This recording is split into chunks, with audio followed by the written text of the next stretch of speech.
Title चिड़िया का मिट्टी घर। चीना चिड़िया अपने पति जोजो कौवे के साथ जंगल के पेड़ पे बने घर में रहती थी।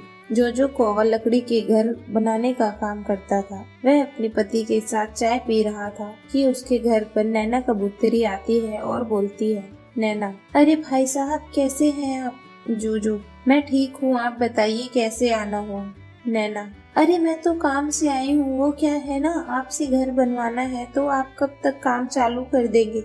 जोजो, कल ही कर दूंगा शुरू भाभी जी। ऐसा कहते ही वो अभी दिन से वो कबूतरी का घर बनाना शुरू कर देता है, जिसे बनाने के बाद वह कहती है, कबूतरी, अरे वाह जोजो भाई साहब, आपने तो मेरा बहुत सुंदर घर बनाया, इसकी तो मैंने कल्पना भी नहीं की थी। जोजो, शुक्रिया भाभी जी। कबूतरी, ये लीजिए भाई साहब आपके पैसे।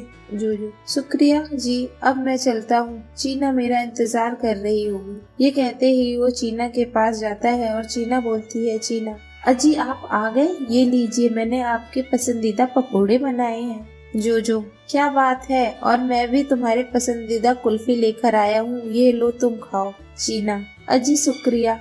ये बोलकर दोनों पकोड़े खाते हैं। वहीं दूसरी ओर जोजो को भी बहुत सारे घर बनाने का काम करता था, पर मौसम खराब होने की वजह से बाढ़ और बारिश में सबके घर ढह जाते हैं, यहाँ तक जोजो और चीना के भी घर। तूफान से बचने के लिए एक दिन वो खुद को शटर के ऊपर ले जाकर रहते थे। हफ्ते भर बाद मौसम ठीक हो जाता है। सभी लोग पैसे खर्च करके लकड़ी का घर बनवाने के लिए मजबूर थे, पर आखिर इतना पैसा था कहाँ? दूसरी ओर चीना कहती है, चीना, अजी हम क्या करें, कहाँ जाएंगे, कुछ तो कीजिए। जोजो, तुम सही कहती हो, कुछ तो करना ही होगा। अब तो पैसे भी नहीं है जो बाकी का सामान ले आए, लकड़ी काटना भी मुश्किल है, पेड़ गीले हैं। चीना, ऐसा करिए आप मिट्टी का घर बना दीजिए जिससे हम दोनों वहाँ रह पाए। जोजो, ये तुमने बिल्कुल ठीक कहा, मैं तो कहता हूँ मिट्टी का घर बहुत अच्छा और मजबूत वाला बनने वाला है। ये बोलते ही जोजो अपने लिए एक सुंदर सा मिट्टी का घर तैयार करता है। तभी उसके घर कबूतरी और कौवे आते हैं। कौवे,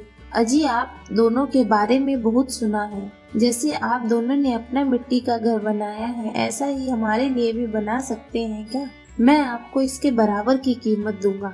जोजो, सच? मुझे लगता है शायद मिट्टी का घर बनाने में मेरे घर में कुछ और भी पैसे आ जाएंगे। आप चाहें तो मैं आपका भी मिट्टी का घर बना दूंगा। इस तरह से जोजो उसका वह भी मिट्टी का घर बना देता है, जिसे देखकर सभी पक्षियां उसके घर के बाहर आकर उससे मिट्टी का घर बनाने को कहते हैं। इससे उसकी कमाई भी हो जाती है और उस कला का भी नाम बढ़ता है। फिर सब खुशी खुशी अपने मिट्टी के घरों में रहने लगते हैं।